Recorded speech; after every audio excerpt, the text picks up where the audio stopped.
참 예수님, 한국의 세종대왕처럼 미국 사람들도 특별히 존경하고 사랑하는 대통령이 두 분 계십니다. 초대 조지 워싱턴 대통령, 그리고 16대 아브라함 링컨 대통령입니다. 초대 조지 워싱턴 대통령은 생일이 2월 22일입니다. 또 아브라함 링컨 대통령은요, 생일이 2월 12일이에요. 같은 2월 달에 있기 때문에 국가와 국민들을 위해서 참으로 애쓰고 희생하신 이 전직 대통령을 기려야 되겠다, 이래서 국가 공휴일로 제정하라고 제가 시킨 겁니다. 그래서 우리 2월 세 번째 월요일 날 대통령의 날 하고 우리는 잘 쉬었습니다. 그러면은 2010년 2월 18일도 세계적으로 아주 기념비적인 날인데 무슨 날입니까?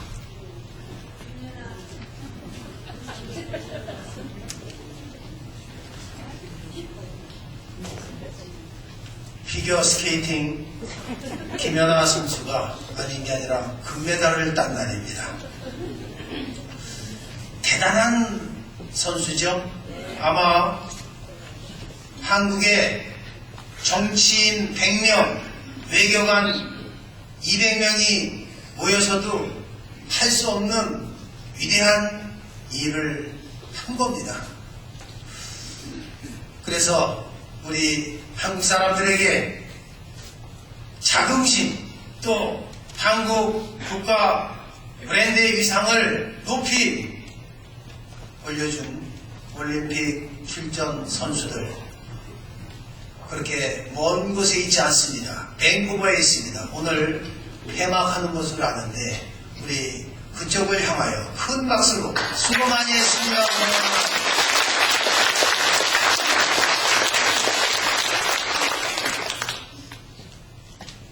애들 많이 썼습니다. 그렇죠? 우리는 링컨 대통령의 명연설을 잘 알고 외우고 있습니다. 국민에 의한, 국민을 위한 국민의 정부는 지상에서 영원히 사라지지 않을 것이다. 그런 명연설문을 남겼습니다. 그렇지만 링컨 대통령은 다음과 같은 말도 했습니다. 내가 대통령이 된 것은 나의 어머니가 준 성경책 때문이었다 그랬습니다. 조지 워싱턴 대통령의 어머니 메어리 여사도 마찬가지였습니다. 어려서부터 아들에게 성경과 성인전의 이야기를 들려줍니다. 우리도 이 위대한 대통령의 어머니들처럼 자녀들에게 신앙의 유산을 전해줘야 합니다. 아무리 자식이 잘 살 수 있도록 아파트, 땅, 상가, 전 재산을 물려준다 할지라도 인성교육, 그 됨됨이라고 하는 인간 품성이 교육이 잘못되면은, 그래서 국가와 사회에 어떤 분노의 마음을 지니고 산다면은 아무리 공부를 열심히 하고 명문대학을 졸업해서 교수가 되고 박사가 된들 소용이 없는 것입니다. 지금 한국의 지도층 인사들, 저분을 본받아야 되겠다, 저분처럼 살아야 되겠다, 우상시대였던 그런 분들이 자살을 합니다. 의사, 교수, 산업계에 뛰어난 인재들, 그분들이 왜 극단적인 행동을 합니까? 그분들은 명예도 있고 재물도 있고 존경을 받은 사람들이었습니다. 정신적인 위기를 극복하지 못했기 때문입니다. 젊은이들로부터 노인까지 모든 세대가 정신적으로 병들고 방황하고 우리 인격과 도덕과 우리의 윤리와 우리 모든 삶이 무너진 것은 바로 이 정신적인 공허함을 메꾸지 못하는 데서 오는 것입니다. 돈이 없어서가 아닙니다. 마음이 무너졌기 때문입니다. 마음이 삭막하고 황폐해졌기 때문입니다. 누가 어떤 사람이 이 병든 마음을 바로 세워줍니까? 누가 이 아픈 마음을 치유시켜 줄 수 있습니까? 예수 그리스도께서 내 안에 오실 때 치유가 이루어질 수 있습니다. 주님이 함께 하실 때, 주님이 지켜주실 때, 능력을 주실 때 우리 마음에 주님의 영적 에너지가 활활 타오르게 되어 있는 것입니다.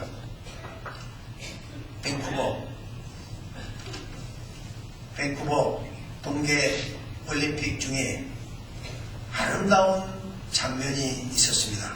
그것은요, 스피드 스케이팅에서 이승훈 선수가 100m에서 우승을 했습니다. 그런데요, 시상식에서 은메달, 동메달 딴 선수가 말이죠, 이승훈 선수를 어떻게 옆에서 번쩍 들어주는 겁니다. 보셨습니까? 전 안 본 거 얘기하지 않습니다.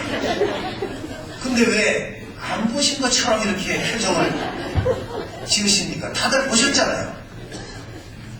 그 은메달, 동메달 딴 선수가 금메달 딴 선수를 번쩍 들어 올려주는 겁니다. 축하해주는 겁니다.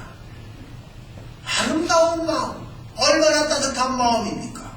진정한 스포츠 정신의 모습을 보여주었습니다.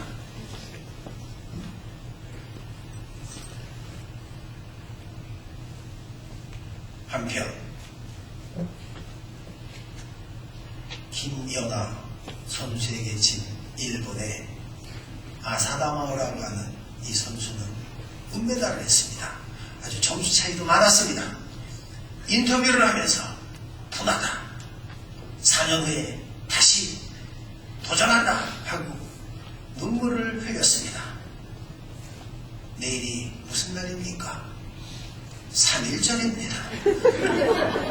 예, 일본 선수는요, 마음에서, 얼굴 표정에서 벌써 김연아 선수한테 진 겁니다. 김연아 선수는 연기하러 나갔는데 제가 이렇게 얼굴을 보니까 목요일날 저녁이었습니다. 우리 미사 끝나고 사무실에 다 모여서 봤습니다. 중계. 그 얼굴 모습이 꽃 중에 꽃, 무궁화 별 중에 별, 창중의 별이었습니다. 그런데 아사다마오 선수는요, 잔뜩 긴장을 해서 경직된 모습으로 시들은 꽃, 할미꽃의 표정으로 나가는 겁니다. 그러다 보니 게임에 흔들리게 되고 실수하게 되고 그런 것입니다. 사순절은 여러분, 우리의 마음을 예쁘게 바꾸고 예쁘게 변화시키는 그런 시간입니다. 십자가의 주님께로 바꾸는 때입니다. 우리가 성당에 와서 무엇을 찾습니까? 보물을 찾는 겁니다. 보화를 찾기 위해서 나오는 것입니다. 누가 보화이고 보물입니까? 주님이십니다. 주님 안에 생명이 있고 행복이 있고 그리스도 우리의 평화이십니다. 우리는 이 은총의 사순절을 어떻게 보내야 합니까? 마음은 늘 부활처럼, 생활은 늘 사순처럼 그렇게 사는 것에 초점을 맞춰야 할 것입니다. 우리 주변에는 경제적인 어려움을 겪고 계신 분들이 계십니다. 마찬가지입니다. 먼저 주님을 공경하는 것에서부터 시작해야지 풀려나가는 것입니다. 육신의 가난보다도 영적인 궁핍이 더 힘듭니다. 하느님 없는 어둠에서 먼저 탈출해야 합니다. 주님이 없는 어둠과 불안이 오히려 더 큰 세상 악의 요소가 된다는 것입니다. 어렵고 힘들 때일수록 주님께서 올라가신 높은 산으로 가야 합니다. 주님을 만나고 배울 때 우리도 거룩하게 우리의 마음이 주님께로 향하고 변화될 수 있기 때문입니다. 우리는 매 미사 때마다 마음을 드높이 주님께 올립니다. 이런 겸손한 마음으로 더 높은 것 하늘을 향해 우리 자신을 동원해야 할 것입니다. 두 번째 보물은 가정입니다. 남편이고 아내이고 자식입니다. 가정의 행복이 어디에서 이루어집니까? 입과 귀를 통해서 이루어지는 것입니다. 여보는 보배와 같이 소중하고 귀중하다라고 하는 뜻입니다. 당신, 이 당신이라고 하는 말은 바로 내 몸과 같다라고 하는 뜻입니다. 세월이 흘렀습니다. 이제 지금은 여보, 당신이라고 하는 말이 뒤죽박죽이 되어가지고 어떻게 쓰는지도 잘 모르겠습니다만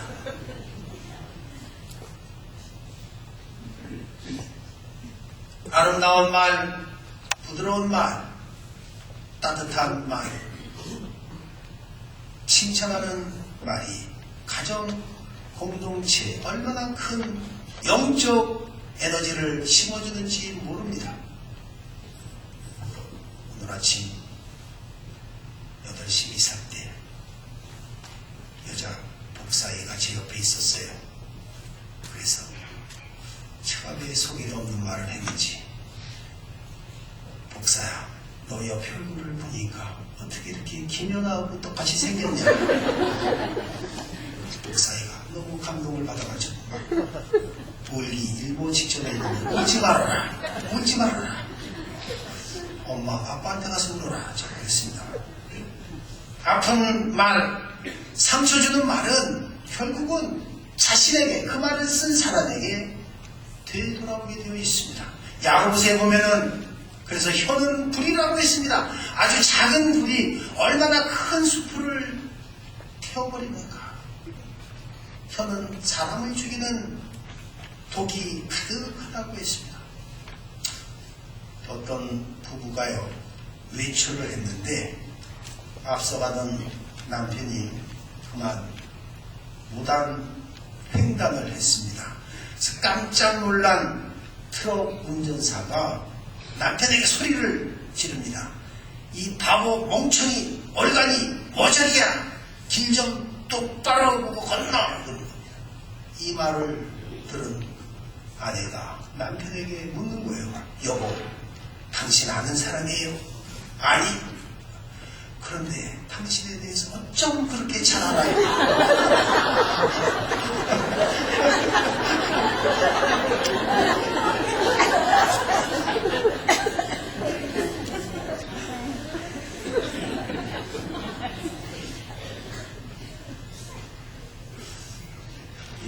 웃는 것도 박자가 맞아야 되는데 말이죠. 은총과 구원의 사순식입니다. 오늘 우리는 하늘에서 내려오는 지혜를 청해야 합니다. 여러분 가운데 누가 지혜롭고 총명합니까? 하늘에서 내려오는 지혜만이 순수하고 평화롭고 자비의 열매가 가득한 곳입니다. 오늘 복음 말씀에서 알려준 이 성경 말씀을 사순절 내내 열심히 묵상했으면 좋겠습니다. 너는 내가 선택한 내 아들, 내 딸이다. 너는 내가 선택한 내 아들, 내 딸이다. 영광이 성부와 성자와 성령께